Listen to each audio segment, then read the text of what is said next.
Volkswagen throws down the emissions gauntlet.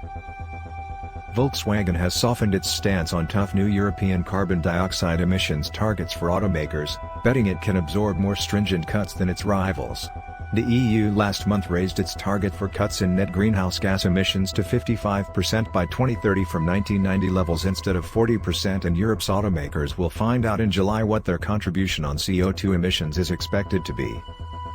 Volkswagen, which owns car brands including Porsche, Audi, VW, Seat, and Skoda, is quietly letting policymakers in Brussels know that it would support more ambitious cuts in emissions than other car manufacturers. While the sources did not say what specific targets Volkswagen would be comfortable with, the move by Europe's biggest car maker is both undermining and upsetting smaller rivals that want Brussels to give them more leeway. Volkswagen had already signaled its support for ambitious CO2 cuts in the past, adding this would require an expansion of electric vehicle charging infrastructure and renewable energy. Volkswagen has set itself a 2025 deadline for overtaking US pioneer Tesla and becoming the world's biggest seller of electric vehicles, EVs, a plan that includes building 6 battery factories in Europe alone by 2030. The German carmaker took an early decision to build a common platform for EVs. It has a cash pile of €24 billion, $29 billion, and is fast clawing market share for mass-market EVs away from early leaders such as Renault. With its manufacturing and financial muscle, Volkswagen could reach full manufacturing cost parity between electric and conventional cars by 2025. At the moment, the European industry must deliver fleet-wide cuts in emissions of 37.5% by 2030 for new passenger cars from 2021 limits, equivalent to a reduction from 95 grams of CO2 per kilometer this year to 59 grams/km at the end of the decade. Premium carmakers can get away with meeting tougher emissions standards by pursuing both electric vehicles and combustion engines, simply because some clients will always be prepared to pay more for luxury electric vehicles.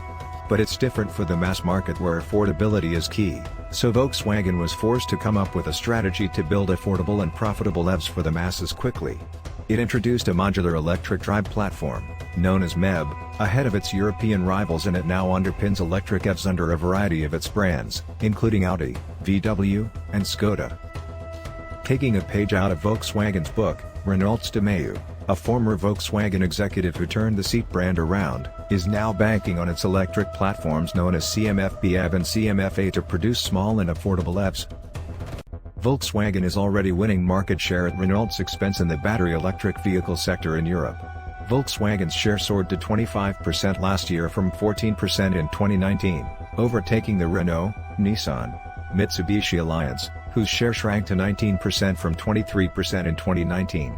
In the first quarter of 2021, Renault's share declined further to 15%, tying with Tesla for third place behind Volkswagen on 21% and Stellantis on 17%.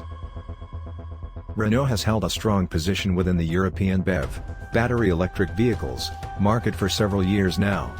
That said, with launches from peers such as VW and Stellantis, we believe this leadership is coming under increasing attack. Selling mass-market EVs is also vital to earning valuable carbon credits that carmakers can sell to rivals struggling to meet EU emissions targets. EV champions can even make a business selling credits to heavy emitters. Tesla, for example, sold Italy's FCA European and US CO2 credits worth €2 billion from 2019 to 2021, and green credit sales helped boost its first quarter revenue.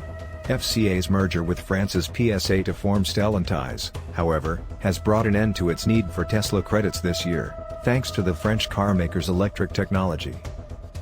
Concerns Renault, among others, might have a tougher time than some in meeting stricter emission standards, however, is hitting a nerve in the French government, which has a 15% stake in the carmaker.